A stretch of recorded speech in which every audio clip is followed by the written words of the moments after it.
Jordan Herrera at Rico Robles.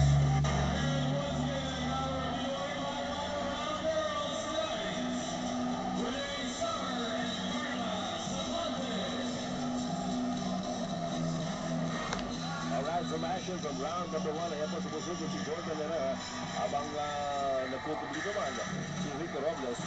And dito makikita natin yun na off balance. Actually, no, sumupod itong si Jordan Herrera. Ran into that fist of Rico Robles.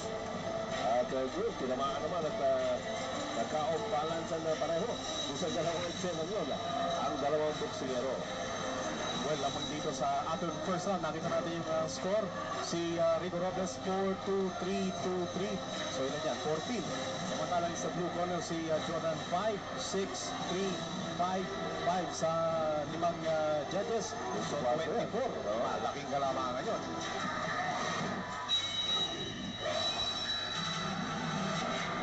Round number 2 is underway. Jordan Herrera nakasul, Rico Robles nakapula. At 30 pesos lang, may diskarte ka na. TM, diskarte sim. At pagkatapos ng laban, malalaman din ang mga panalo sa TM Text promo. Abangan.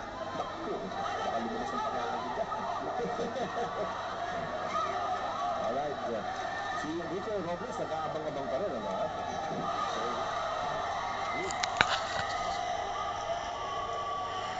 Paalala naman po natin, may kanya-kanya pong charity na pinaglalaanan ng itong dalawang boksingero nito. Ang pinagpagulat ni Jordan ay para kay Christina, yung kanyang pinsan na may kapansanan.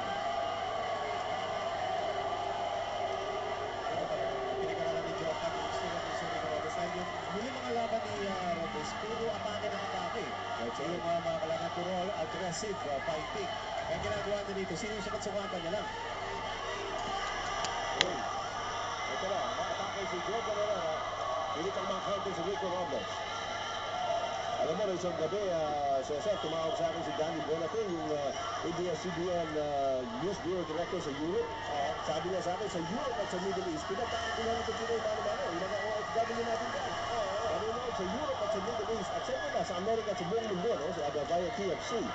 Mabuhay po kayong lahat. Okay kayong lahat dyan. Lahat po ng mga OFWs natin dyan at OCWs. Natutuwa po kami kapag magbibigay kami ng kaligayahan dito po sa Pinoy, mano-mano.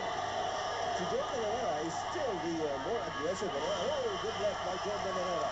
And he's doing good dito sa round naman. Actually, sa laban as a whole. Well, Rico Robles has to increase his work rate if he wants to get back in this. Dahil hindi pwedeng abang-abang, ano? Kailangan, ayun. Yun, pumasok si Rico Robles, pero sinalubong siya. Sinalubong siya. Dalawang kaliwa. Ito sa kanan. And referee Roger Condalesa steps in. Medyo mababa yung isasuntok ni Jordan. Ibang klaseng work rate itong si Jordan Herrera, no? Very consistent sa pagkato ng mga suntok. At nagtatapos po ang pangalawang round ng finals ng Pinoy. Mano-mano.